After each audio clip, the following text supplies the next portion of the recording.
দুপুর গড়িয়ে যাচ্ছে, কিন্তু দিল্লির রাজপথের উত্তাপ কমার কোনো লক্ষণ নেই।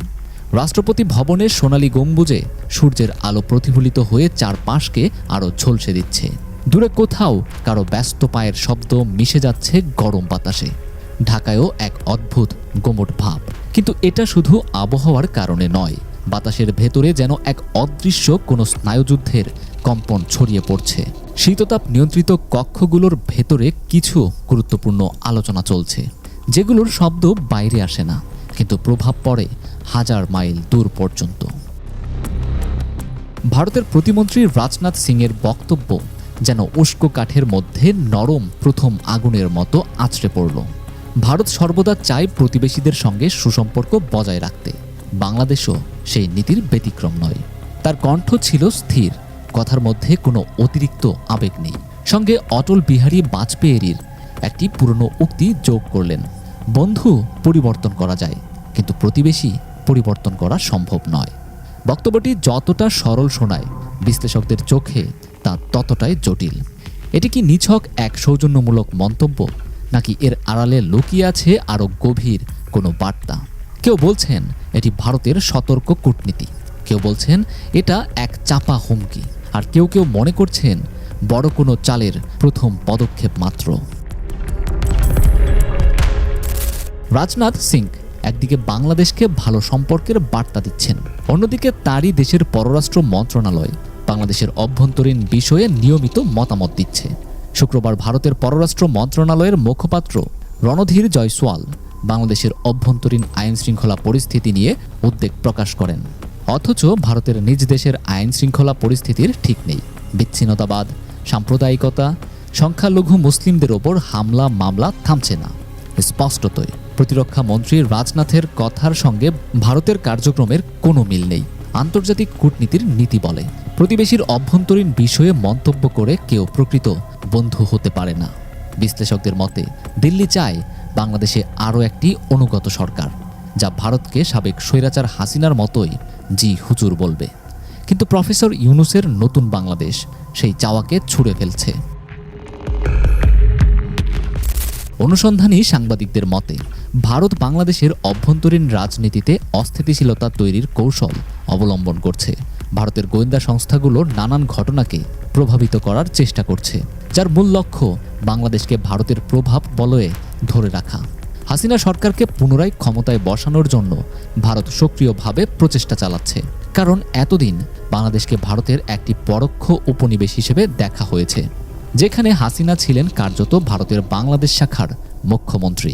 কিন্তু বর্তমান রাজনৈতিক বাস্তবতায় তার অনুপস্থিতি দিল্লিকে নতুন করে ভাবতে বাধ্য করছে। ভারত কি নতুন নেতৃত্বের সঙ্গে সম্পর্ক গড়ে তুলবে, নাকি আরও কঠোর কৌশল নেবে?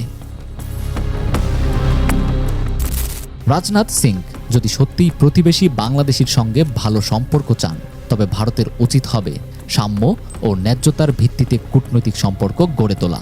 আধিপত্যবাদী নীতি নতুন বাংলাদেশ গ্রহণ করবে না, এমনটাই মনে করছেন রাজনৈতিক বিশ্লেষকরা। বর্তমানে বাংলাদেশে ব্যাপক ভারত বিরোধী মনোভাব সৃষ্টি হয়েছে, যা কেবল ভারতীয় পররাষ্ট্র নীতির ভুল কৌশলের ফলাফল। যদি ভারত তার নীতি পরিবর্তন না করে, তাহলে ভবিষ্যতে বড় ধরনের সংকটে পড়তে পারে। কারণ প্রতিবেশীর বাড়িতে আগুন লাগলে সেই আগুনে নিজেকেও পুড়তে হয়। এই বাস্তবতা ভারতকে বুঝতে হবে। বিশ্লেষকরা মনে করছেন, যদি ভারত বাংলাদেশের বর্তমান বাস্তবতার সঙ্গে তাল মেলাতে না পারে, তাহলে এই সুযোগ নেবে চীন। কিছুদিন আগেই নোবেলজয়ী অধ্যাপক মোহাম্মদ ইউনূসের চীন সফরের জন্য বেইজিং বিশেষ বিমান পাঠিয়েছিল। এর মধ্য দিয়ে চীন স্পষ্ট বার্তা দিয়েছে যে তারা বাংলাদেশকে নতুন কৌশলগত মিত্র হিসেবে দেখতে চায়। বাংলাদেশ যদি ভারতের আধিপত্যবাদী নীতি থেকে বেরিয়ে চীনের সাথে সম্পর্ক দৃঢ় করে, তাহলে দক্ষিণ এশিয়ার ভূরাজনৈতিক সমীকরণ বদলে যেতে পারে। ভারত যদি বাস্তবতা না বোঝে, তাহলে এই নতুন জোট ভারতের জন্য বড় ধরনের কূটনৈতিক বিপর্যয় ডেকে আনতে পারে। দুপুর গড়িয়ে বিকেল নেমে আসছে। দিল্লির আকাশ জুড়ে ধোঁয়াটে রোদ, রাস্তায় পিচ গলতে শুরু করেছে।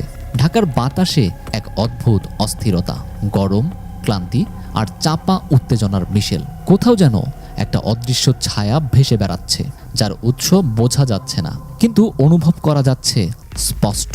নয়াদিল্লির সাউথ ব্লকের নির্জন করিডোরে একজন সরকারি কর্মকর্তা নিঃশব্দে ফোন রেখে দেয়।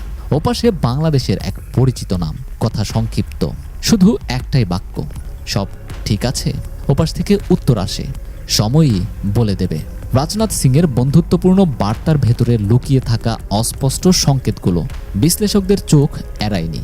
ভারতের স্বার্থ যেখানে প্রধান, সেখানে বন্ধুত্ব কি সত্যি শুধু বন্ধুত্ব থাকে, নাকি এর আড়ালে অন্য কোনো খেলা চলছে?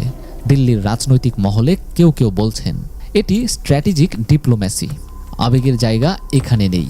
আর ঢাকার এক তরুণ কূটনীতিক হেসে বললেন, ইতিহাস বলে যারা বেশি বন্ধুত্বের কথা বলে তারাই প্রথম আঘাত করে। বাংলাদেশের রাজনৈতিক পরিস্থিতি ভারসাম্যের দোলাচলে দুলছে। দিল্লির ওপর চাপ বাড়ছে, কারণ দক্ষিণ এশিয়ার ক্ষমতার সমীকরণ বদলে যাচ্ছে। তবে ইতিহাস বলে কেউ চিরকাল আধিপত্য ধরে রাখতে পারেনি। রাজনীতি নদীর মতো, এতদিন যে স্রোত ছিল ভারতের দিকে, সেটি যে এখন বাংলাদেশের দিকে বদলে যাচ্ছে না, তার নিশ্চয়তা কি?